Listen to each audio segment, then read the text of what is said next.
আজি দেওলপুৰ প্ৰাথমিক বিদ্যালয়ৰ প্ৰাংগণত 9 ছেপ্টেম্বৰ দিনাখন যিটো প্ৰথমবাৰ হিচাপে শোণিতপুৰ জিলাৰ ভিত্তিত মোৰ ফালৰ পৰা চমুকৈ ক'ব বিচাৰোঁ, যিহেতুকে আমাৰ সাঁওতাল জাতিৰ মূল ভাষা, মূল মাতৃভাষা অলচিকি আমি আজিৰ পৰাই আৰম্ভ কৰিছোঁ।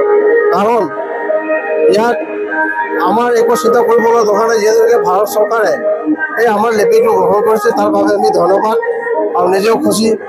কাৰণ নিজৰ ভাষাটো আমি সদায় জীয়াই ৰাখিবৰ কাৰণে প্ৰচেছ চলাম আৰু নিজৰ ল'ৰা ছোৱালী, উঠি অহা ল'ৰা ছোৱালীবিলাকক নিজৰ ভাষাত কৰি যাব বুলি আশা ৰাখি, আৰু অসম চৰকাৰৰ যিটো শিক্ষামন্ত্ৰী আছে ৰণজিৎ গগৈ ডাঙৰীয়াদেৱ, তেখেতেও আমাৰ সাঁওতাল জাতিলৈ বহুত ভাষাৰ কাৰণে আগবাঢ়িব বুলি মন্তব্য দিছে।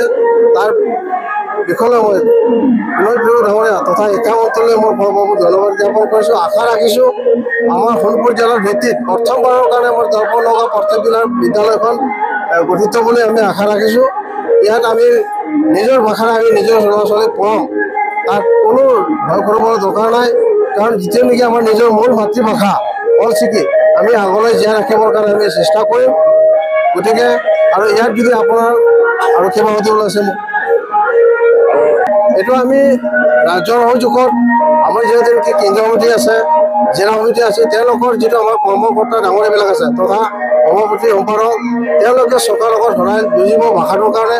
আৰু আমি গাঁওবাসীৰ পৰা তেওঁলোকক আমি পৰাপক্ষত আমি সহায় আগবঢ়াম, যিহেতু নেকি নিজৰ মাতৃভাষা যিটো অলচিকি স্ক্ৰিপ্ট যিটো ভাৰত চৰকাৰে আমাৰ গ্ৰহণ কৰিছে, সেই ভাষাটো আমাৰ মূল ভাষা হয়। গতিকে আজিৰ দিনটো আমি খুব বুলি ভাবোঁ। গতিকে ইয়াত আৰু বেছি বলাৰ বাবে ক'বলৈ নাই। ইয়াকে আমি অসম চৰকাৰক আমি দাবী জনাওঁ, যাতে আমি এই শোণিতপুৰ জিলাৰ ভিত্তিত প্ৰথমবাৰৰ কাৰণে আমাৰ দেওলপুৰ নগাঁওখন আমি পাঠদান কৰিব পাৰিম বুলি আশা ৰাখি মোৰ বক্তব্য ইয়াতে সামৰণি।